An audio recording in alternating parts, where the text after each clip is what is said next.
magacaygu waa Sitaam Ciidid Ibraahin waxaan halkan ku qabanayaa maansada la magac baxday gacalow ka jawaaba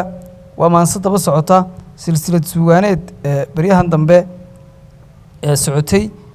anigu oo u bilaabay Xasan Daahir Ismaaciil anigu Sadaam ahaan laba darif bay tahay suugaantu oo ishayo oo iska adigu laba aragtiyood oo iska soo horjeeda anigu labada aragtiyood midna lama socdo oo macnaha garabna lama safni laakiin waxaan doonayaa inaan ka jawaabo dareenka bulsho badan oo kamid ahay oo raadinaysa waxaan la isku hayo markaasi waxaan doonayaa inaan kaga qayb qaato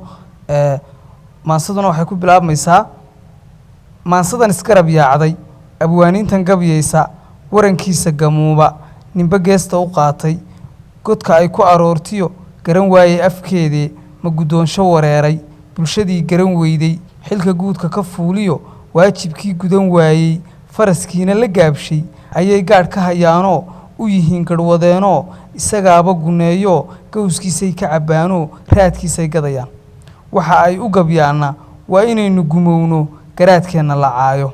afartaa god abwaandhe nimu geel ka halaabay ilan waaba gadiisoo raadkiisuu gurayaaye xasanow gurigaagay gaclaydii fadhidaaye gad kaleetana waadhe mise waa raggadooday suugaan guula ku deeqay bulshada ugu gargaara gadiisiin leelahayd iyo geesigii deelay bilaabay sidoodii garnaqaaya geedigaynu rarnee Soomaali gebigeed eed kaga guuray talageed ku midaynay gadaal dawlad abuuray golayaasha dalkeena gadhcastiina hagaysay guddoonkan xilka saarnay gugii aynu xorowniyo gugan maanta la joogo gurigay ku fureen iyo guulahaynu horseednay gidigood basaluugay waxa ay u gabyaana waa inuu guri doogle geeda reerku degaayo